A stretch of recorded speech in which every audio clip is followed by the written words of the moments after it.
No bate-papo de hoje falarei sobre os impactos da tecnologia na vida das crianças e vou começar falando um pouquinho sobre a minha infância só para ilustrar.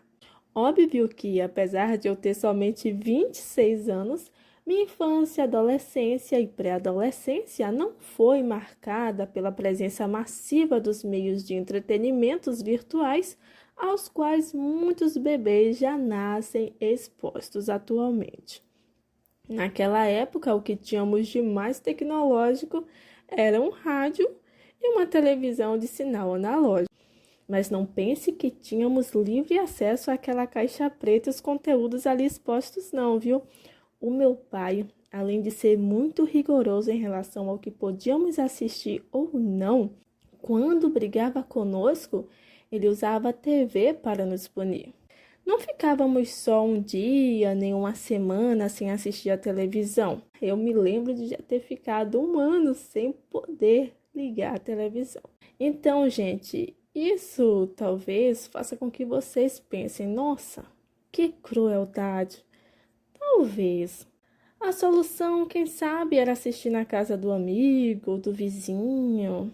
Não, meu pai não nos deixava tão livres. Não tínhamos a liberdade de ir à casa de amigos, a não ser que precisássemos fazer um trabalho escolar em grupo e não fosse possível nos reunir na biblioteca municipal. Não lembro de receber amigos em casa para uma tarde de brincadeiras ou me reunir com as crianças da rua para brincar de amarelinha na calçada, por exemplo. Ok, não tínhamos a TV para nos distrair, nem amigos para brincar. Então você pode pensar, provavelmente ela tinha muitos brinquedos. Não. Minha família era muito humilde e de brinquedos comprados só lembro de ter aqueles que ganhávamos dos outros mesmo. Talvez você pense, como é possível uma criança viver assim? Que tortura! Bem, de fato não gostávamos, até achávamos nosso pai cruel demais. Mas hoje, olhando quem me tornei, mesmo que ele tenha cometido alguns exageros e se excedido no rigor, entendo como foi importante todas essas dificuldades para formar o caráter e construir as habilidades que tenho hoje. Veja. Não ter muito com o que me divertir, tendo a biblioteca municipal como um dos poucos lugares onde eu podia frequentar. Antes dos 14 anos, eu já tinha lido aproximadamente 40 livros, como, por exemplo, todos os livros da série Vagalume disponível na biblioteca, livros de escritores como Robin Cook, Agatha Christie e Sidney Sheldon. E ler demasiado me favoreceu em diversos aspectos e contribuiu para a aquisição de um amplo vocabulário ainda muito nova, além de uma fértil imaginação. E falando em imaginação também, não assistir a desenhos me motivou a fazer meus próprios desenhos. Veja esses quadrinhos feitos por mim entre meus 10 a 14 anos de idade. Atualmente estou trabalhando na ilustração do meu primeiro livro ilustrado para crianças que pretendo publicar em breve. E sobre brinquedos?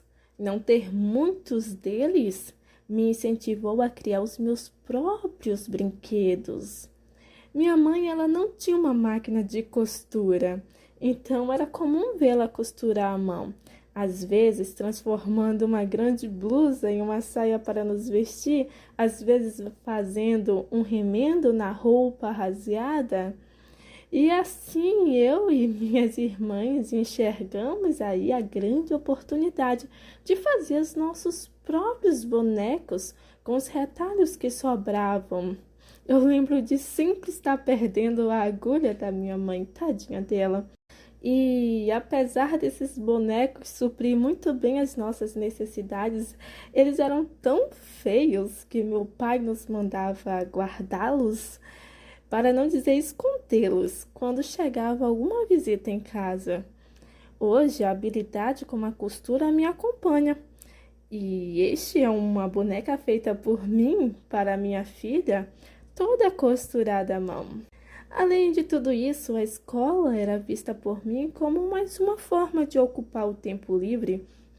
Estudar era um prazer, apesar de ter sofrido muito bullying que me fazia muitas vezes voltar para casa chorando. Ainda assim, eu não deixava que isso afetasse as minhas notas.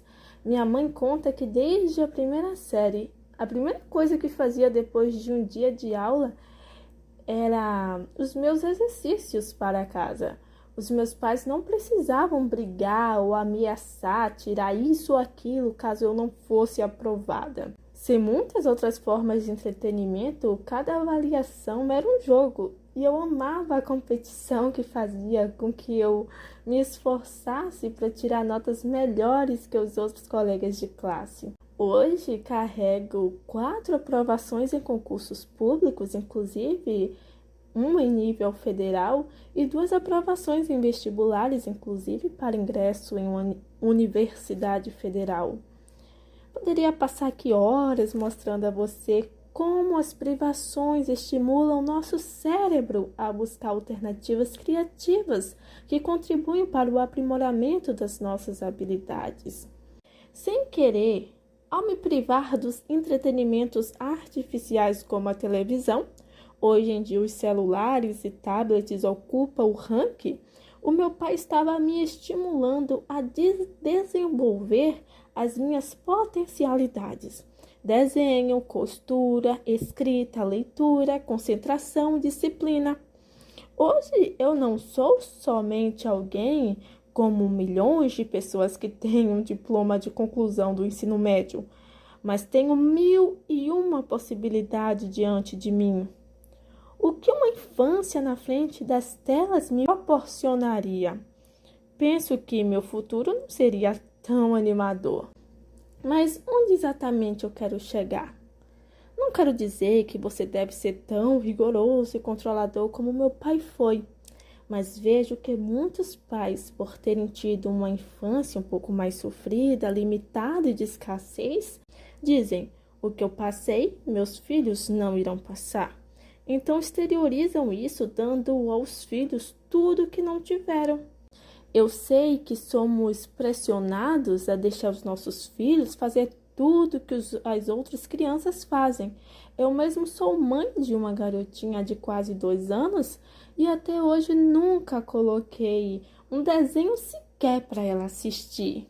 E é comum ouvir das outras pessoas: tadinha, o que é que tem ela assistir um desenho inocente? Bem, eu poderia passar horas explicando os aspectos mais profundos que me levaram a optar por este estilo de educação livre das telas. Mas, logo de cara, cabe a velha e boa frase: minha filha não é todo mundo. Coisas padronizadas tendem a perder o valor. Pensa comigo, seu filho se diverte da mesma forma que todas as outras crianças, frequenta os mesmos ambientes que as outras crianças, assiste aos mesmos conteúdos que as outras crianças. Já basta frequentar a mesma escola que as outras crianças. Vai crescer e se formar na faculdade para ser um profissional com o mesmo currículo que todos os seus colegas de classe e os que se formaram antes dele. Qual o diferencial? O que você tem feito para que o seu filho seja um diferencial no mundo? Vamos voltar a falar sobre as escolas. Até o momento, no Brasil, a escolarização institucional ainda é obrigatória. Portanto, praticamente 90% das pessoas que você conhece já passaram por uma escola. O que diferencia essas pessoas?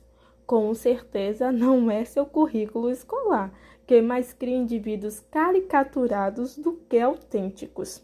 O que me diferenciou não foi a escola, mas minha educação familiar. Concluo nossa conversa incentivando você, que já é um pai ou uma mãe, a rever a forma como você tem educado o seu filho. Se ele ainda é uma criança e já tem um celular ou passa o dia na frente da TV, você está impedindo que ele tenha um pleno desenvolvimento das suas capacidades mentais, criativas, intelectuais e motoras, além dos outros prejuízos que esta exposição prolongada pode causar. Retirar os aparelhos pode ser uma decisão dolorosa se a criança já é viciada, mas faça este esforço hoje, com certeza você notará bons resultados depois de pouco tempo. Ajude o seu filho a descobrir novas habilidades e hobbies, e incentive-o e elogie suas pequenas criações. Mostre a ele como a vida real é bem melhor. Sobretudo, seja o exemplo.